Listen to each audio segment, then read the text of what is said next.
Presiden ke-7 RI Joko Widodo, Jokowi, mengatakan dirinya selalu membuka pintu maaf terkait polemik dugaan ijazah palsu yang menyeret namanya. Namun demikian, Jokowi menekankan proses hukum atas laporan yang kini ditangani Polda Metro Jaya tetap harus berjalan hingga ke pengadilan. Pernyataan tersebut disampaikan Jokowi menanggapi pertanyaan soal kemungkinan penyelesaian secara kekeluargaan dalam kasus pelaporan dugaan ijazah palsu. Pintu maaf selalu terbuka.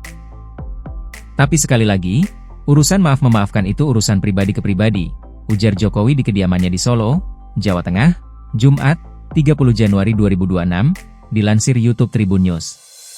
Meski membuka ruang maaf secara personal, Jokowi menegaskan perkara yang sudah masuk ranah hukum tidak bisa disamakan dengan urusan pribadi. Menurutnya, laporan yang kini diproses di Polda Metro Jaya merupakan persoalan hukum yang harus diselesaikan sesuai mekanisme yang berlaku. Kalau yang di Polda Metro itu sudah urusan hukum, artinya urusan pribadi ya urusan pribadi, maaf memaafkan.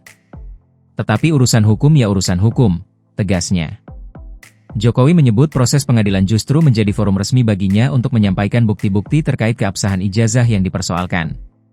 Tanpa adanya proses hukum, kata dia, tidak ada ruang yang sah untuk menjelaskan fakta secara terbuka.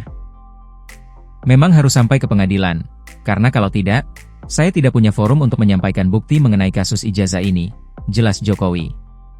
Sikap tersebut menegaskan posisi Jokowi yang membedakan secara tegas antara sikap pribadi dan kewajiban hukum.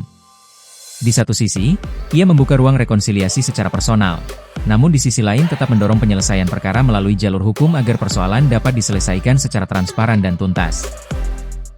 Sebelumnya, Jokowi telah lebih dulu memberikan maaf terhadap dua tersangka lain Egy Sujana dan Damai Harilubis.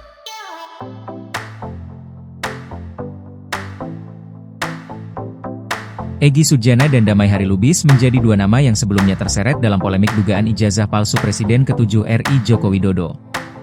Dalam perkembangannya, Egy Sujana dan Damai Harilubis sempat bertemu langsung dengan Jokowi di kediaman Jokowi di Sumber, Banjarsari, Solo, Kamis, 8 Januari 2026. Pertemuan tersebut menjadi titik balik dalam penyelesaian perkara yang melibatkan keduanya. Setelah pertemuan itu, proses hukum terhadap Egy dan Damai diselesaikan melalui mekanisme restoratif justice. Penyelesaian secara restoratif justice tersebut dilakukan setelah adanya komunikasi dan penyelesaian secara personal antara para pihak. Dalam konteks ini, Jokowi membuka ruang maaf sebagai urusan pribadi, yang kemudian menjadi dasar penyelesaian di luar pengadilan, bagi Egy Sujana dan Damai Harilubis. Meski demikian, penyelesaian perkara Egy dan Damai ini tidak serta-merta menghentikan seluruh proses hukum terkait polemik ijazah. Jokowi menegaskan bahwa langkah Damai secara personal tidak bisa disamakan dengan perkara lain yang telah masuk ranah hukum dan diproses di Polda Metro Jaya.